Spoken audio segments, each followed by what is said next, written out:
पान मसाला पर कैसे फंस गए शाहरुख खान, अजय देवगन और टाइगर श्रॉफ। पान मसाले का विज्ञापन भारी पड़ गया तीनों को और बड़ा एक्शन हुआ है। तस्वीर में आपको दिखाऊं, बाकायदा नोटिस जारी हुआ है mister Ajay Devgan, mister Shahrukh Khan, mister Tiger Shroff. ये उस नोटिस की तस्वीर आप देख रहे हैं। अब आपको बताऊं कि आखिर नोटिस किस बात को लेकर जारी हुआ है और क्या किया है इन तीनों ने। शाहरुख, अजय और टाइगर को नोटिस का मामला विज्ञापन से जुड़ा है। एफडीए का आरोप है कि तीनों स्टार्स ने पान मसाले का प्रचार किया है, इलायची के नाम पर पान मसाले के लिए विज्ञापन किया है। तीनों अभिनेताओं को यह नोटिस महाराष्ट्र एफडीए ने जारी किया है। नोटिस में विज्ञापन में शाहरुख, अजय, टाइगर की भूमिका पूछी गई है। जवाब और स्पष्टीकरण के लिए 15 दिनों का वक्त दिया गया है। कहा जा रहा है इन अभिनेताओं पर 10 लाख का जुर्माना लग सकता है। यह नोटिस महाराष्ट्र एफडीए ने जारी किया, जहां तंबाकू वाले गुटखे पर बैन है। 2012 में प्रतिबंध लगाया गया था, तब से हर साल इसे बढ़ाया जा रहा है। इसके तहत पान मसाला बनाने, रखने, लाने, ले जाने और बेचने पर रोक है। विज्ञापन पर तीनों अभिनेताओं को नोटिस भी इसलिए जारी किया गया क्योंकि महाराष्ट्र में तंबाकू या निकोटीन वाले गुटखा और पान मसाले पर बैन है। सुनिए, इस पर सियासत भी हो रही है। क्या कह रहे हैं सियासतदान? किसी एडवर्टाइजमेंट करने के पहले शाहरुख खान ने, अजय देवगन ने यह सोचना चाहिए कि किस चीज का आप एडवर्टाइजमेंट कर रहे हो। ऐसे कौन सी पैसे की आपको कमी है? यदि उनको इस देश के प्रति प्रेम है, आदर है, सम्मान है युवाओं के प्रति, तो उन्होंने इस प्रकार के एडवर्टाइजमेंट को सामने से ही ठुकरा देना चाहिए। पान मसाले का विज्ञापन कर नहीं सकता कानूनी तौर पर, इसलिए उन्होंने इलायची का विज्ञापन शुरू। आइए अब आपको बताऊं कि विज्ञापन का बाजार कितना बड़ा है। ये देखने में पान मसाला छोटा लगता हो, 1 रुपए, 2 रुपए, 5 रुपए का आता हो, लेकिन ये बाजार कितना बड़ा है स्टार्स के लिए। विज्ञापन या प्रचार किसी उत्पाद की बिक्री बढ़ाने वाला एक फॉर्मूला है।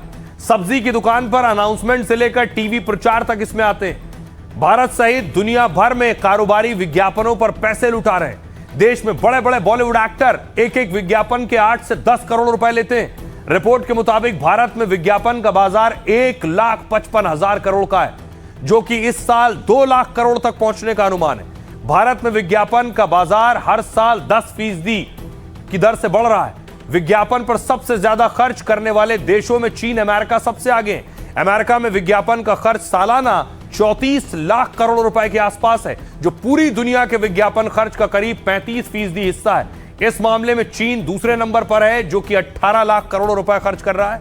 विज्ञापन पर खर्च को लेकर भारत दुनिया का में 9वें स्थान पर है। यह स्थिति है विज्ञापनों की। लेकिन जिसने, जो आजकल चर्चा में है, सुर्खियों में है, उन्होंने ही स्टार्स पर भी एक्शन लिया है। कौन है वो शख्सियत, उनके बारे में आपको बताऊं। उनका नाम है तुकाराम। 20 साल में 25 ट्रांसफर। तुकाराम महाराष्ट्र के ऐसे आईएएस अफसर हैं जो हमेशा सुर्खियों में रहते हैं। करीब 20 साल के करियर में उनका 25 बार तबादला हो चुका है। किसान परिवार में जन्मे तुकाराम का जीवन कठिनाइयों से गुजरा है। एमए की पढ़ाई करने के बाद उन्होंने यूपीएससी में 20वीं रैंक हासिल की। वो जहां भी रहते हैं प्रशासनिक व्यवस्था और सख्ती के लिए जाने जाते हैं। 25 मई को उन्होंने महाराष्ट्र में एफडीए कमिश्नर का पदभार संभाला और तब से वो 1100 से अधिक होटल रेस्टोरेंट में छापा मार चुके हैं। 56 नामी ब्रांड्स और बड़े बड़े रेस्टोरेंट के फूड लाइसेंस कैंसिल कर दिए। गुटखा माफियाओं के सफाई के लिए उन्होंने मकोका की कार्रवाई की। इससे पहले हाईकोर्ट कैंटीन पर उनकी कार्रवाई बहुत सुर्खियों में रही। दरअसल तुकाराम ने एक 5 स्टार होटल का लाइसेंस रद्द किया। इसके खिलाफ उस बड़े होटल का मालिक पहुंच गया मुंबई हाईकोर्ट। कोर्ट ने कहा कि प्राइवेट होटल पर ही आप छापा क्यों मार रहे हैं? इतने ही सख्त हैं तो मंत्रालय, सरकारी ऑफिस में रेड की रिपोर्ट दीजिए। इस टिप्पणी के बाद तुकाराम साहब की टीम ने उसी हाईकोर्ट की उसी कैंटीन में छापा मार दिया। 2016 में नगर निगम कमिश्नर बने तो अवैध निर्माण के खिलाफ मुहिम छेड़ दी। तब की विपक्षी पार्टियां उनके खिलाफ विधानसभा में प्रस्ताव लेकर आई थी। हालांकि तत्कालीन सीएम देवेंद्र फडणवीस ने उनका समर्थन किया था। उन्होंने कहा था कि गड़बड़ी उजागर करने पर किसी को सजा नहीं मिलनी चाहिए। 25वें ट्रांसफर के बाद अब उनकी पोस्टिंग महाराष्ट्र के खाद्य विभाग में हुई है। अभी शाहरुख, अजय देवगन और टाइगर श्रॉफ को भी नोटिस जारी किया गया है। आइए अब बारी है लाइफ का फंडा की। देखते हैं आपके लिए क्या है खास। तो सबसे पहले बात करेंगे हम कि आखिर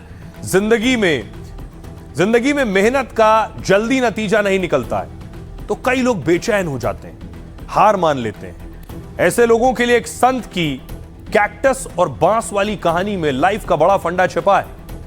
एक शख्स मेहनत और ईमानदारी से गरीबी दूर करना चाहता था। उसने कई छोटे बड़े काम किए, लेकिन कामयाबी नहीं मिली तो निराश हो गया और कहने लगा, किस्मत जब साथ नहीं तो कोशिश करने का आखिर क्या फायदा। एक बार गांव में एक संत आए। वो गरीब भी उनसे मिलने पहुंचा और अपनी सारी परेशानियां उन्हें बताईं। संत मुस्कुराए और बोले, पहले एक बच्चे की कहानी सुनो। एक छोटे बच्चे ने अपने घर में बांस और कैक्टस के पौधे लगाए। वो रोज दोनों पौधों को बराबर पानी देता, खाद डालता।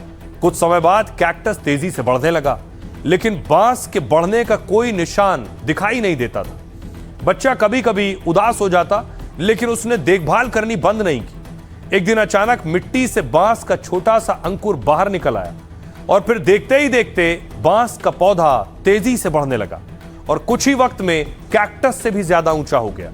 संत ने कहा, बांस कई दिनों तक दिखाई नहीं दे रहा था क्योंकि वो जमीन के अंदर अपनी जड़ें मजबूत कर रहा था, और जब जड़ें मजबूत हुई तो तेजी से बढ़ने लगा।